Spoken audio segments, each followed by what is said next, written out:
Bom, o programa de hoje começa falando sobre a moratória da soja, meus amigos. Finalmente uma decisão para botar um ponto final nessa história, e eu acho que para o nosso telespectador entender, relembrar um pouquinho desse que é um assunto que é complicado, eu vou tentar fazer uma retrospectiva. Vamos lá entender o que aconteceu. Lá em 2006, aconteceu um acordo privado entre empresas que assinaram esse acordo para comercializar e comprometer a comprar, né? Comprometeram-se a comprar apenas soja daqueles lugares na Amazônia que não foram desmatados legal ou ilegalmente. Lembrando, esse é um ponto crítico, né? Mesmo que legalmente, porque existe um desmate que pode ser feito, mas de maneira legal. Então, mesmo que tenha sido feito de maneira legal, dentro das leis brasileiras, essas empresas não comercializariam soja, mesmo que do espaço tenha sido desmatado legalmente, pela lei brasileira, pelo Código Florestal Brasileiro. Bom, para acabar com isso, em outubro de 2024, portanto do ano passado, uma lei estadual do deputado Gilberto Catani, que a gente conversou já em algumas oportunidades por aqui, foi aprovada, foi sancionada no dia 24 de outubro, para ser mais preciso, ou seja, pouco mais de um ano.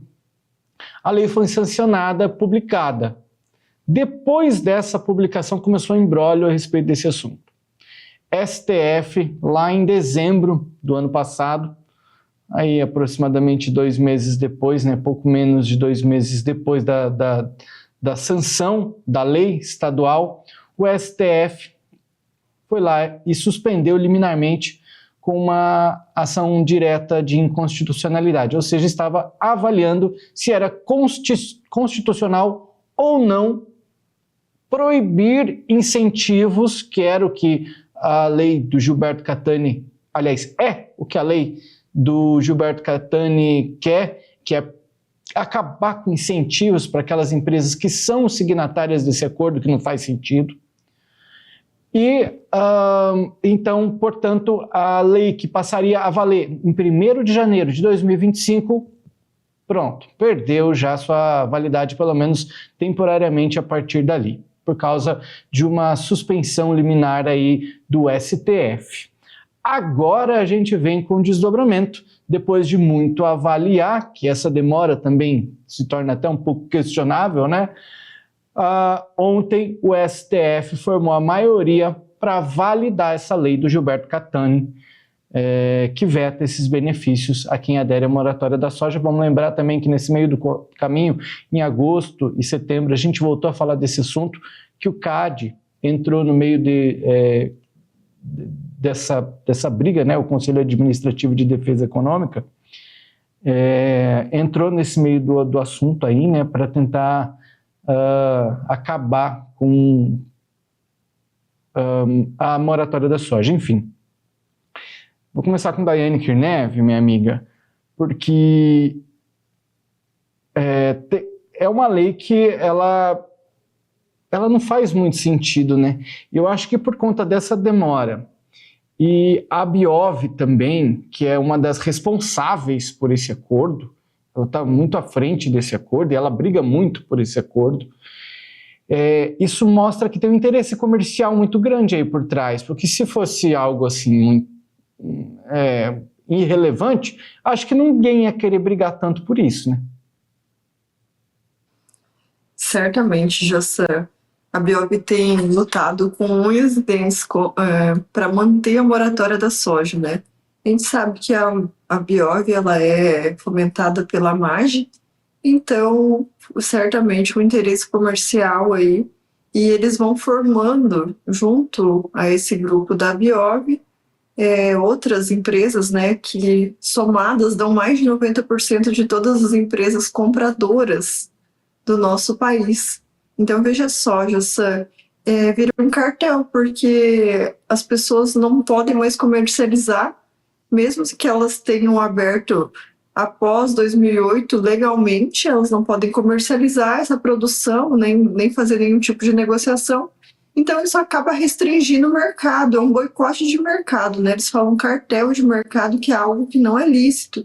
Por isso que vem todos esses questionamentos. E o deputado Gilberto Catani, como uma forma de tentar extinguir a moratória da soja, já que em conversa não tinha acordos com a moratória, eles resolveram tentar criar empecilhos para que ela não tivesse viabilidade e para que as empresas deixassem de ser signatárias à moratória, né? Então, houveram inúmeras assinaturas de prefeitos, vereadores em todo o estado de Mato Grosso, né? Todas as cidades se mobilizaram. E depois disso, o deputado criou essa lei que proíbe o incentivo àquelas empresas que são signatárias a esses acordos, que são mais restritivos do que a própria lei. E também proíbe, Jossan, a doação de lotes públicos, né? Para essas empresas que são signatárias também. E aí foi questionado por uma ação de constitucionalidade, né, uma ADI, se essa lei poderia viger, né, se ela poderia ser validada. Então ela foi suspensa por um período em que ficou tramitando no STF.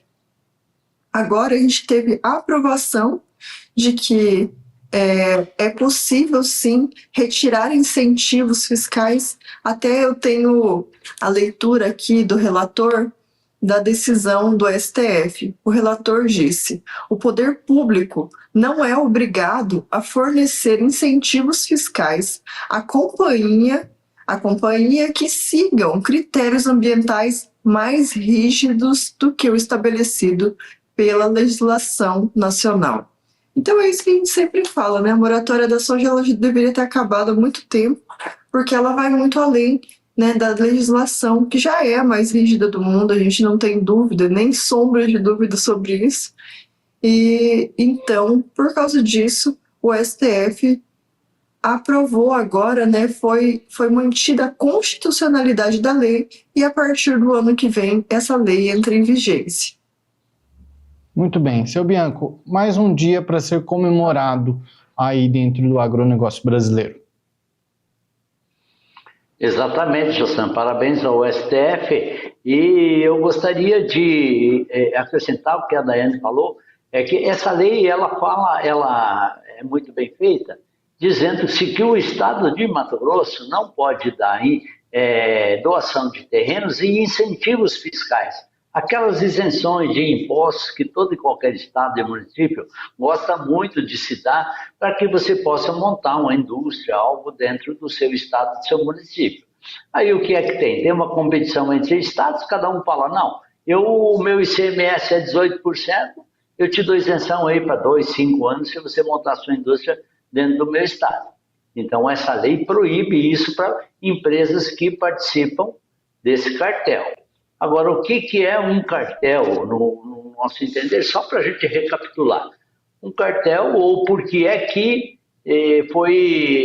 a AproSoja, inteligentemente, foi ao CAD. A AproSoja tentaram, junto com essa lei, não tiveram sucesso em virtude desses trâmites, né, muito judiciais.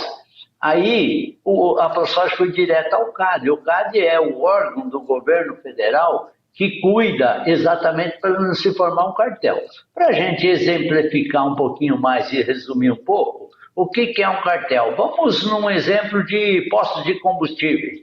Vamos que todos os proprietários de postos de combustíveis falassem no Brasil, montassem assim uma associação ou um grupinho de WhatsApp e falassem, nós vamos vender a gasolina a R$10, todos nós. Aí, no Brasil inteiro, no seu município, em qualquer lugar que você fosse comprar, seria R$10. Isso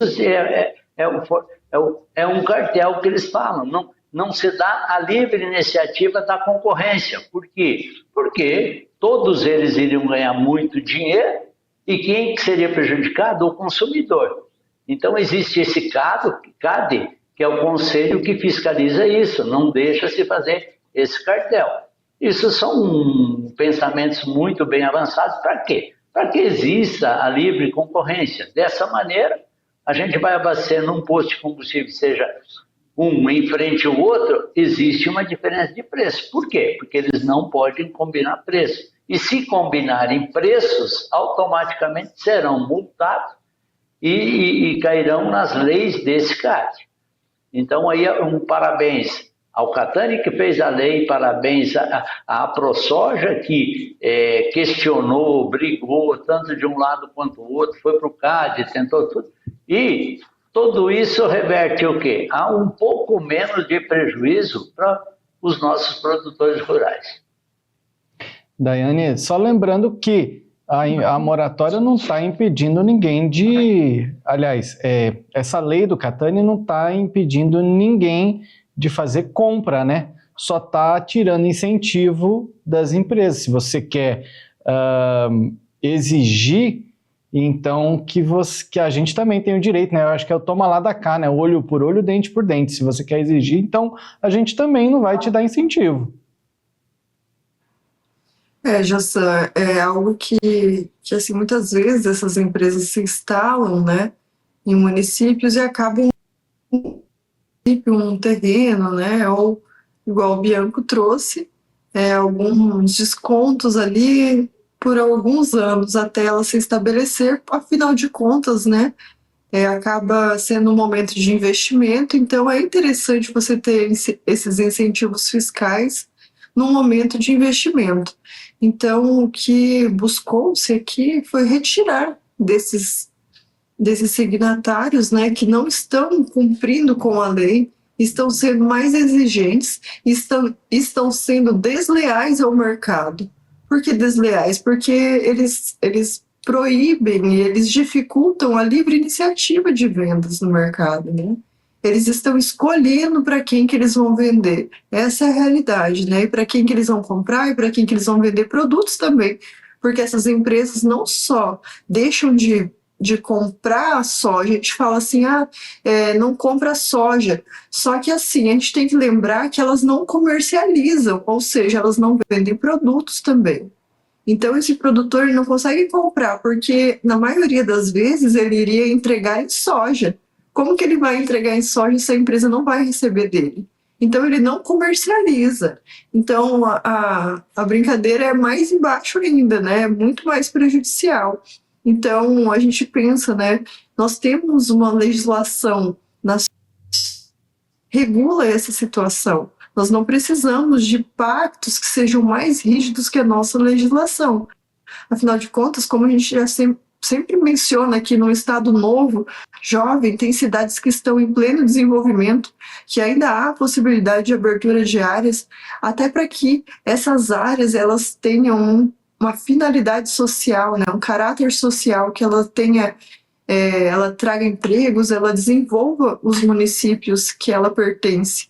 Então a gente tem que pensar em tudo isso, né? E a moratória ela vem restringindo esse tipo de desenvolvimento. Muito bem, estamos felizes e esperamos que assim siga. Só para concluir esse assunto, enfim, essa já é uma decisão, portanto, do STF, a maior instância aí a ser analisada, né? Então, portanto, a gente não tem